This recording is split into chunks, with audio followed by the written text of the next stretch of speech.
আসসালামু আলাইকুম সবাইকে। আমি মোহাম্মদ জাওয়াদ আছি তোমাদের সাথে। আপনারা দেখছেন জাওয়াদ কোর্স। তো আজকে আমরা এসকিউএল এর আরো একটি কোয়েরি নিয়ে আমরা আলোচনা করব। আমরা অলরেডি অনেকগুলো কোয়েরি, সিম্পল বেসিক কোয়েরি আমরা কিন্তু অলরেডি রান করেছি। রান করে আমরা প্রত্যেকটা প্র্যাকটিসও করেছি, তাই না? যেগুলোর মধ্যে কি কি ছিল? খুব সিম্পল কোয়েরি, যেমন সবগুলো কলাম কিভাবে আমরা একসাথে সিলেক্ট করতে পারি কোন কোয়েরির মাধ্যমে। এছাড়াও স্পেসিফিক আমাদের যদি রিকোয়ারমেন্ট থাকে আমরা সবগুলো কলাম সিলেক্ট করব না, কিছু স্পেসিফিক কিছু কলামই আমরা সিলেক্ট করব। সেক্ষেত্রে আমরা কোন টাইপের কোয়েরি লিখতে পারি, এছাড়াও আমরা কীভাবে নাম চেঞ্জ করতে পারি, আমাদের কলামগুলোর নাম চেঞ্জ করে আমরা রেসপন্সে পেতে পারি, সেগুলো আমরা কিন্তু দেখেছি, তাই না? আজকে আমরা তারই পরিপ্রেক্ষিতে আরও একটা ইম্পর্টেন্ট টপিক দেখবো, সেটা হচ্ছে সর্টিং।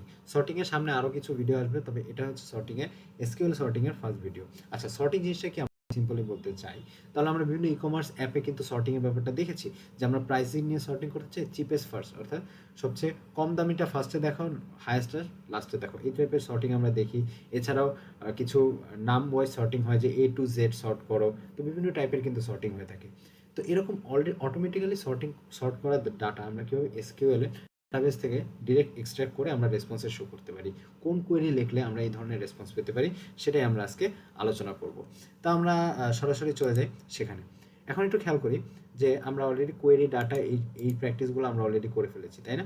এবার আমরা চলে যাই সর্টিং ডাটা। সর্টিং ডাটার ফার্স্ট যে প্র্যাকটিস প্রবলেমটা রয়েছে 6 নাম্বার, তোমরা জানো আমরা সবগুলো কিন্তু আমরা করছি। এছাড়াও ফার্স্ট যে ভিডিও, সেখানে আমরা ডাটাবেসের বেসিক নিয়ে আলোচনা করেছি। কোনো কারণে তোমরা যদি আগের ভিডিওগুলো না থাকো, অবশ্যই ভিডিওগুলো কিন্তু দেখবে, খুবই খুবই ইম্পর্টেন্ট ছিল ভিডিওগুলো। তো আমরা আজকে শিখবো কি অর্ডার বাই অ্যাসেন্ডিং, রাইট? ওকে। তো ফার্স্টে আমরা কোনো কিছু দেখার আগে আমরা মূলত আমাদের টেবিলটা দেখে নেব। বাই দ্য ওয়ে, আমরা এতদিন ধরে যে টেবিলে কাজ করে আসছি, ইউজার্স নামের টেবিলটা তোমরা দেখতে পাচ্ছ এই ডাটাবেজে অনেকগুলো টেবিল রয়েছে। ইউজার্স নামের টেবিল নিয়ে আমরা এতদিন খেলছি বা প্র্যাকটিস করছি। তবে আজকে আমরা অন্য একটি টেবিল নিয়ে কাজ করব, সেটা হচ্ছে প্রোডাক্টস টেবিল। ঠিক আছে? তো এই যে প্রোডাক্টস টেবিল, এখানে 20টা রো রয়েছে, সুন্দর করে লেখা রয়েছে। এখন এই প্রোডাক্টস টেবিল সম্পর্কে আমাদের কিছু জানা লাগবে।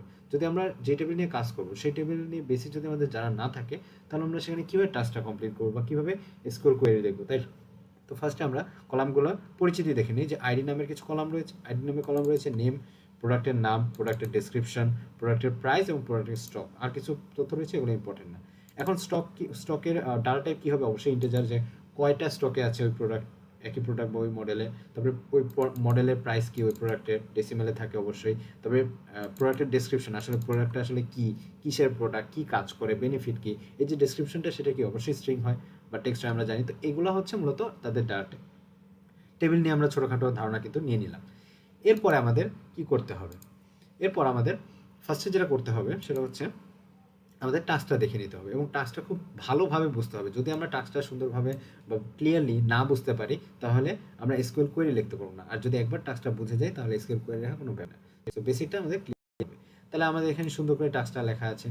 টাস্কটা কি আমরা সুন্দরভাবে পড়ে নিই। Select all columns from the products table. তাহলে আমাদের ফার্স্ট যে কাজ, এটা আমরা দুইটা ভাগে ভাগ করতে পারি। প্রথম টাস্কটা হচ্ছে, বা প্রথম পার্ট টাস্কের হচ্ছে select all columns from product table. একটা টেবিল থেকে কীভাবে সবগুলো কলাম আমরা সিলেক্ট করতে পারি, সেটা আমরা আগের প্র্যাকটিস প্রবলেমগুলোতে দেখেছি। সো কীভাবে সেটা আমরা ফার্স্ট পার্টটা লিখে নিই। তো লিখি সিলেক্ট, অবশ্যই সিলেক্ট কিওয়ার্ডটা অবশ্যই লিখতে হবে সবসময়। তারপরে সিলেক্ট করার পর এখন সবগুলো কলাম যেহেতু আমাদের সিলেক্ট করা লাগবে, তাহলে কীভাবে করি আমরা? অবশ্যই অ্যাস্ট্রিক সাইন দিয়ে, অ্যাস্ট্রিক দিয়ে আমরা সবগুলো কলাম সিলেক্ট করে নিই, আমরা জানি। তো সিলেক্ট অ্যাস্ট্রিক ফ্রম, এখন কোন টেবিল থেকে আমরা এক্সট্রাক্ট করতে চাচ্ছি? এতদিন আমরা ইউজার্স টেবিল নিতাম, তবে এখন থেকে আমরা কি এই সর্টিংয়ের এই ডাটা সর্টিংয়ের যে প্র্যাকটিস প্রবলেমগুলো, সেখানে আমরা প্রোডাক্ট টেবিল নিয়ে কাজ করবো, তাই না? তো আমরা প্রোডাক্ট টেবিল লিখে নিই। তাহলে প্রোডাক্টস টেবিলের নাম কি? প্রোডাক্ট। সেই টেবিল থেকে আমরা সবগুলো কলাম সিলেক্ট করবো। যদি আমাদের কোনো টেবিল থেকে সবগুলো কলাম সিলেক্ট করতে হয়, তাহলে আমরা এই কোয়েরিটা লিখি, সেটা আমরা ফার্স্ট প্র্যাকটিস প্রবলেমও জেনে গেছি। এখন আর কিছু না করে এই ফার্স্ট পার্টের রানটা যদি অবশ্যই এক্সপেক্টেড আউটপুট আসবে না, তা আমরা রান করে দেখি। আমরা যদি রান করি, তাহলে দেখবো যে এখানে দেখবো ইনকারেক্ট ডাটা, অবশ্যই ইনকারেক্ট, কারণ আমরা সেকেন্ড পার্টটা কমপ্লিট করিনি। এখানে যদি এবার প্রাইসগুলো দেখি, প্রাইসগুলো দেখবো যে 99 উল্টাপাল্টা প্রাইস, অর্থাৎ কোনো সিকোয়েন্স বা অর্ডার অনুযায়ী নেই, সেই অর্ডারটাই আমার করতে হবে। তাহলে যদি আমরা অর্ডারটা দেখে নিই,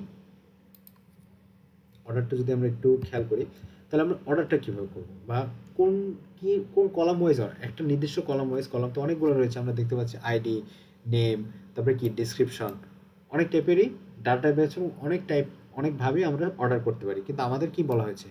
প্রাইস ওয়াইজ অর্ডার করতে, প্রাইস ওয়াইজ অ্যাসেন্ডিং অর্ডারে, অ্যাসেন্ডিং অর্থাৎ চিপেস্ট ফার্স্ট, তারপরে কি হায়েস্টটা লাস্ট। তাহলে আমরা সেভাবে অর্ডার করতে চাচ্ছি। অ্যাসেন্ডিং অর্ডার মানে কি, সবচেয়ে ছোটোটা হচ্ছে ফার্স্টে থাকে, লাস্টে থাকবে সবচেয়ে বড়টা। তাহলে সেটা কীভাবে করবো? তাহলে সেটা অর্ডার করার জন্য আমার ফার্স্টে একটা কিওয়ার্ড লিখতে হবে, সেটা হচ্ছে অর্ডার বাই। অর্ডার বাই বলা হচ্ছে তার মানে আমি অর্ডার করতে চাচ্ছি। আপনার যে রেসপন্সে আমরা ডাটা পাবো সেটাকে আমরা অর্ডার করতে চাচ্ছি, আমরা কিসের ভিত্তিতে আমরা অর্ডারটা করব সেটা আমাদের লিখতে হবে। তাহলে অর্ডার বাই কি, কোন কলাম ওয়াইজ আমরা অর্ডার করতে চাই বা কোন কলামের ভ্যালু ওয়াইজ আমরা অর্ডার করতে চাই সেটা আমার লিখতে হবে। এখানে বলাই হয়েছে প্রাইস, আমরা জানি প্রাইস নামে একটা কলাম ছিল, সেই প্রাইস কলামের ভিত্তিতে ওই ভ্যালুর ভিত্তিতে মূলত সর্টটা করব। তাহলে আমরা কলামের নামটা লিখতে হবে অবশ্যই প্রাইস। তো প্রাইস আমার কলামটা লিখে ফেললাম।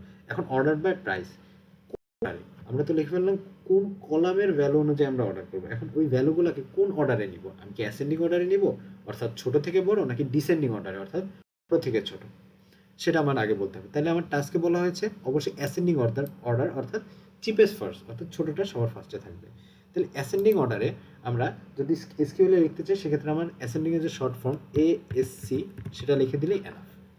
তো আমরা যদি এইটুক লিখি ASC অর্থাৎ অ্যাসেন্ডিংয়ের যে শর্ট ফর্ম সেটা লিখতে হবে। আর যদি আমাদের ডিসেন্ডিং অর্ডার লাগতো সেক্ষেত্রে আমরা লিখতাম কি DESC অর্থাৎ ডিসেন্ডিংয়ের শর্ট ফর্ম। তো আমাদের যেহেতু অ্যাসেন্ডিং বলেছে আমরা অ্যাসেন্ডিংয়ের শর্ট ফর্ম লিখি ASC।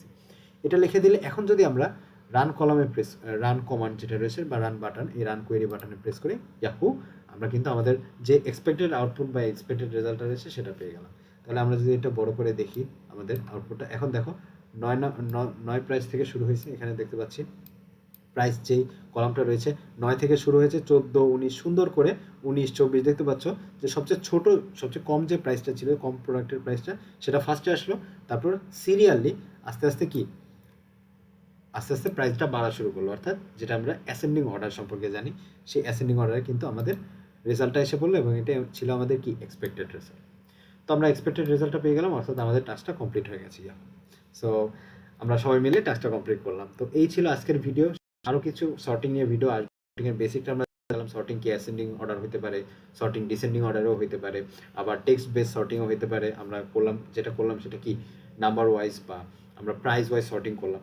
সো সামনে আরও ইন্টারেস্টিং ভিডিও আসবে ইনশাআল্লাহ, শুধু এসকিউএল না আরও অনেকগুলো প্রোগ্রামিং কনসেপ্ট নিয়ে, কিছু হার্ড কনসেপ্ট নিয়ে আমরা করবো, কিছু বেসিক নিয়ে আরও ক্লিয়ার করার জন্য করবো ভিডিও। সো সে পর্যন্ত ভালো থাকবেন, সুস্থ থাকবেন, সাবস্ক্রাইব করে লাইক করে আমাদের পাশে থাকুন, আমাদের আরও মোটিভেট করুন। সো এটা একটা এক্সপেরিমেন্টাল ভিডিও, ফেস রিভিল করা বা এক্সপেরিমেন্টাল ভিডিও বলতে পারেন। সামনে আরও ভালো মাপের ভিডিও আসবে, লাইটিং আরও ভালো হবে ইনশাল্লাহ। তো দোয়া করবেন আমার জন্য এবং সাথেই থাকবেন। সো আজকে এই পর্যন্তই, দেখা হবে অন্য কোনো ভিডিওতে। সে পর্যন্ত ভালো থাকুন, সুস্থ থাকুন, আল্লাহ হাফেজ। কীভাবে